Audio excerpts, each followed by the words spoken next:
Hi everyone, Chris Petrie here. Guys, thanks for joining. In today's video, I'd like to just do a quick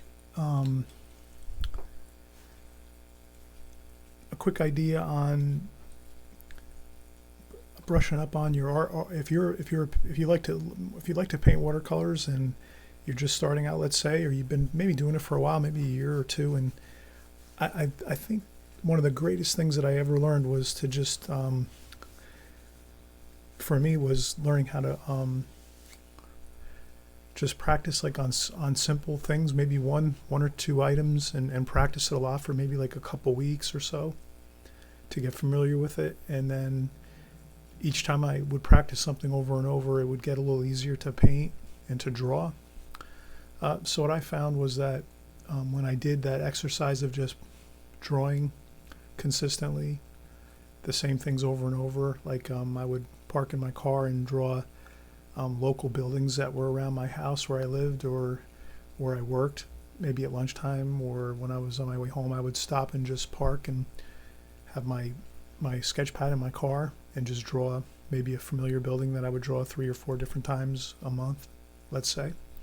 I found that it was so much easier to get better at the building that I was drawing. Like each time I did the building, it progressively got better and better. And then I found the same worked for like painting and painting different items like a paintbrush or a paint tube, like a watercolor paint tube, or a flower. Anything that I painted, I tried to paint it numerous times, and each time it just got a little bit better and a little bit easier.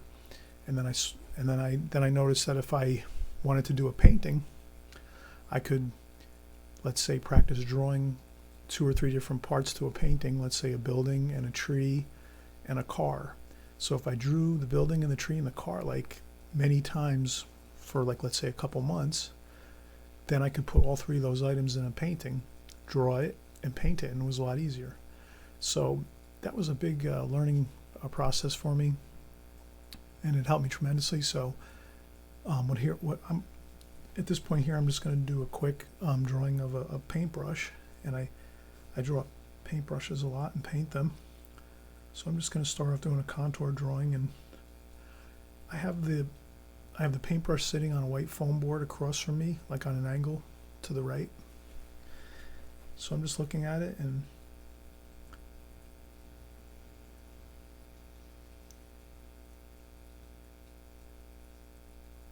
I'm looking at it carefully and going slow.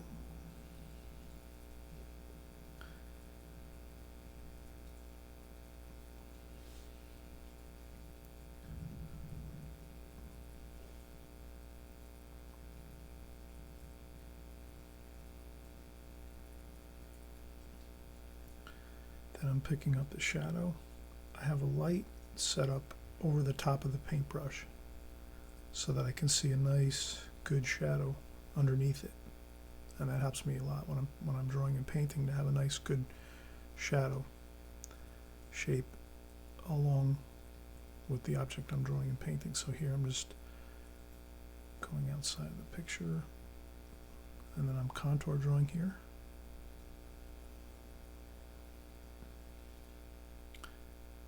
And then I'm going to go back and do the shadow underneath.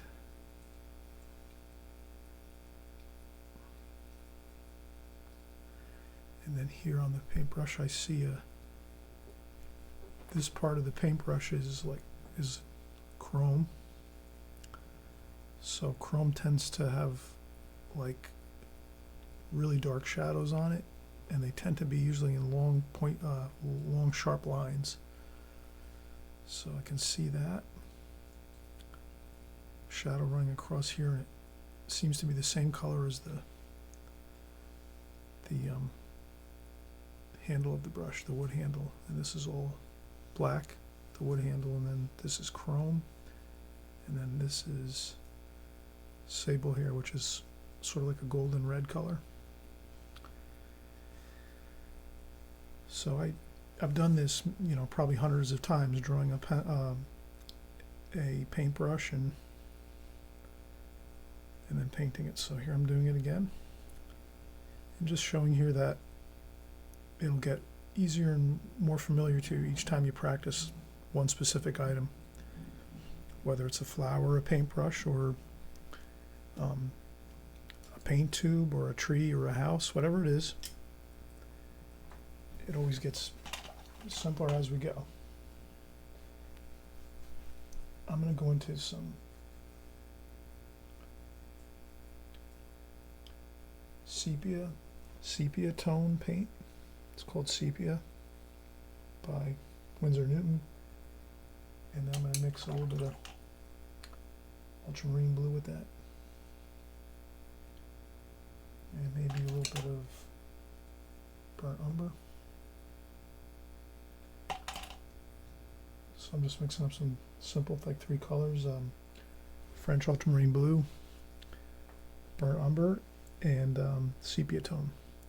And then I just take my brush and set it onto the watercolor paper, and then just make a simple stroke going this way to the right.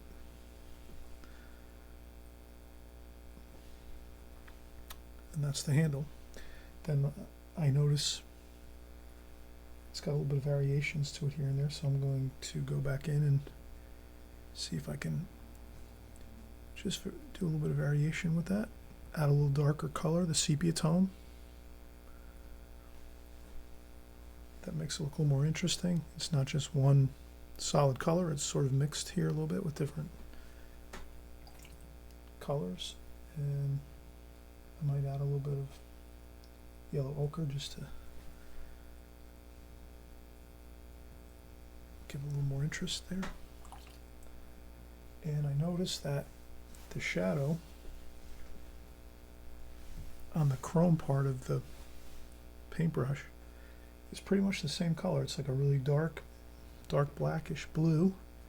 So I'm going to go right down that part of the chrome with my paintbrush. It seems to be a little wider.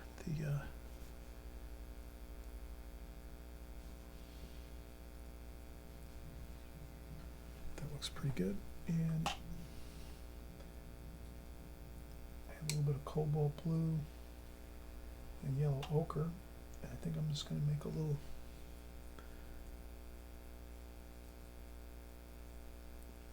I see the chrome is a little darker on top here. And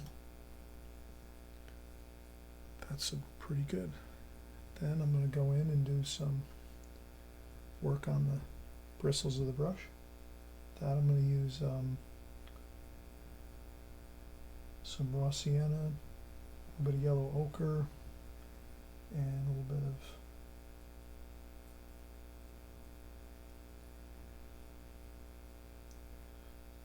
that would be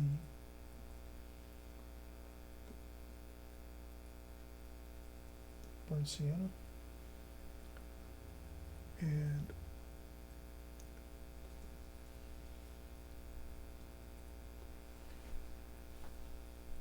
then we have the hairs of the brush,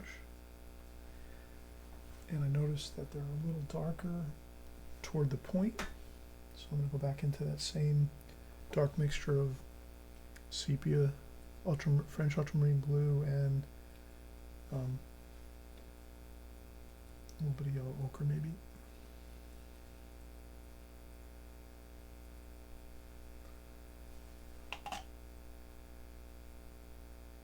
Then I'm going to go into some cobalt blue for my shadow color underneath the brush.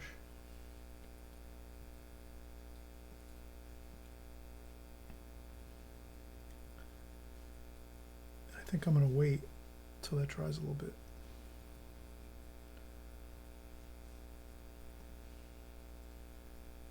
Where the bristles are, but I'm going to do this shadow now.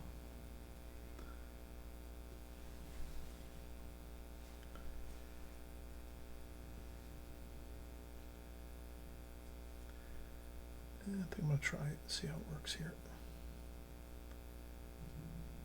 You can always leave a little space if you're afraid that there's going to be a lot of water moving around in this section.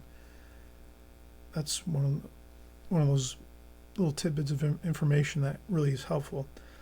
If you find you're nervous about maybe some water that's still puddled up on your watercolor paper from bleeding into another area that's going to maybe disturb the shadow color, you can leave a little white space there.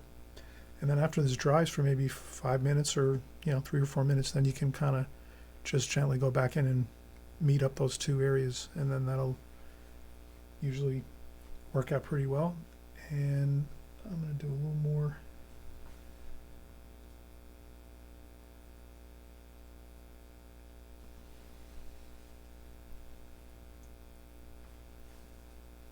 Work in the chrome area here, and a couple of splashes here and there.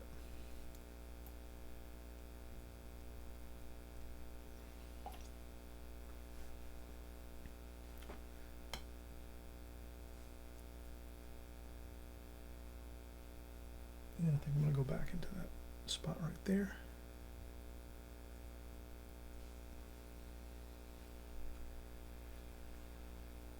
And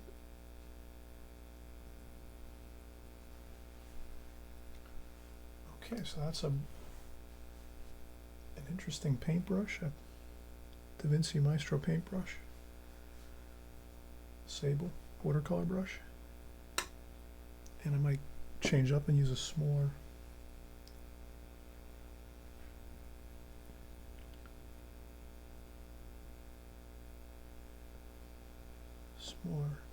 brush here to just add a little more.